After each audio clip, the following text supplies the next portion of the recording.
ആഭ്യന്തരമന്ത്രിയായിരിക്കുന്ന രമേശ് ചെന്നിത്തല തുണി അഴിച്ചാൽ ഉള്ളിൽ കവിയുടെ ട്രൗസർ, തലയിൽ ഒരു കൂർത്ത കൊപ്പിയും കയ്യിൽ ഒരു കുറുവടിയുടെ കുറവേ മൂത്രക്കൊള്ളൂ. അദ്ദേഹം ഭരണത്തിൽ വന്നതിന് ശേഷം തിരുവനന്തപുരത്ത് യൂണിവേഴ്സിറ്റി കോളേജിനകത്ത് ഒരു അധ്യാപകന്റെ കാല് ബോംബിട്ട് തകർത്ത കേസിലെ 36 RSSകാരുടെ കേസ് രമേശ് ചെന്നിത്തല പിൻവലിച്ചു കൊടുക്കുന്ന സമയത്ത് 20 MLA മുസ്ലിം ലീഗ് നിങ്ങൾക്കുണ്ടായിരുന്നെങ്കിൽ 5 മന്ത്രിമാരും അതിനകത്തുണ്ടായിട്ട് പാടില്ല എന്നൊന്നും എന്തേ നിങ്ങൾ പറയാതിരുന്നത്? കേരളത്തിലെ ജനത കാണുന്നുണ്ട്. മാറാടിന്റെ മണ്ണിൽ വർഗീയ വിഷം ചീറ്റുന്ന പ്രസംഗം നടത്തിയ പ്രവീൺ തൊഗാഡിയ എന്ന വർഗീയവാദിയായ RSSകാരന്റെ കേസ് ഈ കേരളത്തിന്റെ മണ്ണിൽ നിന്ന് നിങ്ങൾ പിൻവലിച്ചു കൊടുക്കുമ്പോൾ മുസ്ലിം ലീഗ് നിങ്ങളാണ് കേരളം ഭരിച്ചുകൊണ്ടിരുന്നത്. മൂന്നാമതായി ബീഫ് കഴിച്ചതിന്റെ പേരിൽ മനുഷ്യരെ തല്ലിക്കൊല്ലുന്ന സമയത്ത് ഡിവൈഎഫ്ഐയെ പോലെയുള്ള ഇടതുപക്ഷ യുവജന പ്രസ്ഥാനങ്ങള് ചെമ്പുമായിട്ട് നടു റോട്ടിലിറക്കിയിട്ട് ഞങ്ങൾക്ക് ഇഷ്ടമുള്ള ഭക്ഷണം കഴിക്കാൻ അവകാശമുണ്ട് എന്ന് ഉറക്കെ പ്രഖ്യാപിക്കുന്ന സമയത്ത് രമേശ് ചെന്നിത്തല എന്ന് പറയുന്ന ആഭ്യന്തരമന്ത്രി അദ്ദേഹത്തിന്റെ നേരിട്ടുള്ള ചുമതലയിലുള്ള തൃശൂർ പോലീസ് അക്കാദമിക്കകത്ത് ബീഫ് നിരോധിച്ചുകൊണ്ട് ഉത്തരവിറക്കിയപ്പോ ബീഫിന്റെ കാര്യത്തിലെങ്കിലും മുസ്ലിം ലീഗ് നിങ്ങൾ എന്തെങ്കിലും ഒന്നും മിണ്ടിയില്ലല്ലോ. നിങ്ങൾ കണ്ടു പഠിക്കുക കമ്മ്യൂണിസ്റ്റ് പാർട്ടിയെ, ഇടതുപക്ഷത്തെ. പാകിസ്ഥാനിലെ ഗസൽ ഗായകൻ ഗുലാം അലി മഹാരാഷ്ട്ര സംസ്ഥാനത്തിനകത്ത് മുംബൈയിൽ ഒരു പരിപാടിക്ക് ഡേറ്റ് കൊടുക്കുന്നു. RSSകാർ ആ വിവരം മണത്തറിയുന്നു.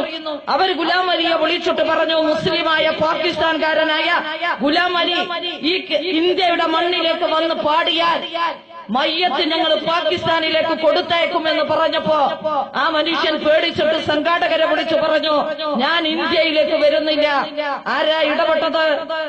ഇടതുപക്ഷത്തിന്റെ CPIM-ന്റെ പോളിറ്റ് ബ്യൂറോ മെമ്പർ സഖാവ് MA ബേബി ഗുലാം അലിയെ വിളിച്ചിട്ട് പറഞ്ഞു, താങ്കൾക്ക് കേരളത്തിന്റെ മണ്ണിലേക്ക് സ്വാഗതം.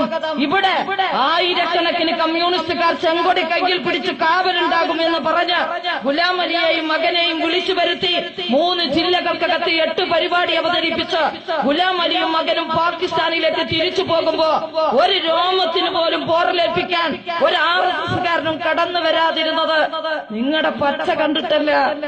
ജീവൻ കൊടുത്തും ഈ നാടിനകത്ത് മതനിരപേക്ഷത കാത്തു സംരക്ഷിക്കാൻ ഈ ചെങ്കൊടി ഇങ്ങനെ കയ്യിൽ പിടിച്ച് 10,000 അണിനിരന്ന് നിൽക്കുന്നത് കണ്ടിട്ടാണ്. അല്ലേ? നിങ്ങള് ഒരു പ്രമേയം മുസ്ലിം ലീഗ് പാസ്സാക്കണ്ടേ?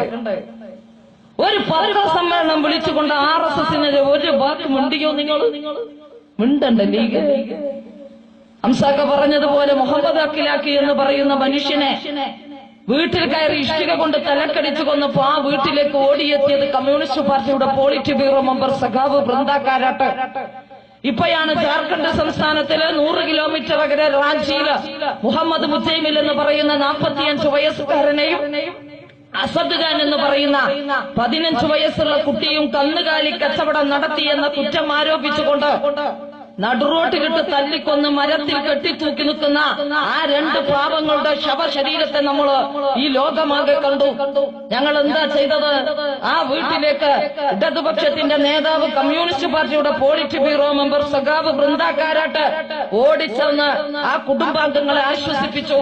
അതുമാത്രമല്ല ഞങ്ങൾ ചെയ്തത്, കേരളത്തിന്റെ മുഴുവൻ പഞ്ചായത്തുകൾക്കകത്തും കഴിഞ്ഞ 23-ാം തീയതി പ്രതിഷേധ സായാഹ്ന ധർണകൾ സംഘടിപ്പിച്ചുകൊണ്ട് ഇടതുപക്ഷത്തെ ഞങ്ങൾക്ക് ഈ ഇന്ത്യ രാജ്യത്തിനകത്ത് ഇഷ്ടമുള്ള ഭക്ഷണം കഴിക്കാൻ അവകാശമുണ്ട് എന്ന് ഉറക്കെ പ്രഖ്യാപിക്കാൻ ഇടതുപക്ഷത്തിനെ കഴിഞ്ഞിട്ടുള്ളൂ. മുസ്ലിം ലീഗ് ഇസ്ലാമിന്റെ സംരക്ഷകരാ. അല്ലേ? അങ്ങനെയാണല്ലോ പറയാ. തെരഞ്ഞെടുപ്പ് കൊണ്ട് അടുക്കുമ്പോ സ്ഥാനാർത്ഥിന് അടുക്കളന്റെ വാതിക്കൊക്കെ ഒരു തള്ളിയിട്ട് എന്താ പറയാ, ഇത് അവിടുന്ന് പറഞ്ഞ സ്ഥാനാർത്ഥിയാണ്, വോട്ട് ചെയ്യണം. കുരുത്തക്കെട് തട്ടും വിശ്വസിച്ച് വോട്ട് ചെയ്യാം. ഇനി ആ പണിയും കൊണ്ട് ഇറങ്ങരുത് ലീഗ്. എന്താ ഇറങ്ങരുതെന്ന് പറയാൻ കാരണം, പാണക്കാടിലെ 5 തങ്ങന്മാരുടെ വീട് നിൽക്കുന്ന പാണക്കാട് വാർഡിനകത്ത് തങ്ങൾ നിർത്തിയ മുസ്ലിം ലീഗിന്റെ സ്ഥാനാർത്ഥിക്കെതിരെ കഴിഞ്ഞ പഞ്ചായത്ത് തെരഞ്ഞെടുപ്പിൽ യൂത്ത് ലീഗിന്റെ നേതാവ് റിബലായി മത്സരിച്ചു. നോമിനേഷൻ കൊടുത്തിട്ട് യൂത്ത് ലീഗിന്റെ നേതാവ് മുങ്ങി. നോമിനേഷൻ പിൻവലിക്കുന്നതിന്റെ അവസാനത്തെ ഡേറ്റ് കഴിഞ്ഞ് വൈകുന്നേരം 5:30 മണിയായപ്പോ പാണക്കാട് വന്നിറങ്ങി. അങ്ങനെ അവിടെ മത്സരം നടന്ന് 870 വോട്ടിന് മുസ്ലിം ലീഗ് പാണക്കാട് വാർഡിന് ജയിച്ചിരുന്നുവെങ്കിൽ ഐസിയുലും വെന്റിലേറ്ററിലും കിടന്ന് ഞരങ്ങിയും മൂളിയും ഈ പ്രാവശ്യം രക്ഷപ്പെട്ടത് 81 വോട്ടിനാണെങ്കിൽ ലീഗ് നിങ്ങളെ നേതാക്കന്മാര് പറഞ്ഞ മുസ്ലിം ലീഗര് കേൾക്കണില്ലെങ്കിൽ പിന്നെ നാട്ടുകാര് കേൾക്കണം എന്ന് പറഞ്ഞിട്ട് സ്ഥാനാർത്ഥിനെ കൊണ്ട് ഞങ്ങളുടെ മുന്നിൽ വന്ന് നിൽക്കരുത്. നിങ്ങള് മുസ്ലിം ലീഗ് പേരിലൊരു മുസ്ലിം ഉണ്ടല്ലോ.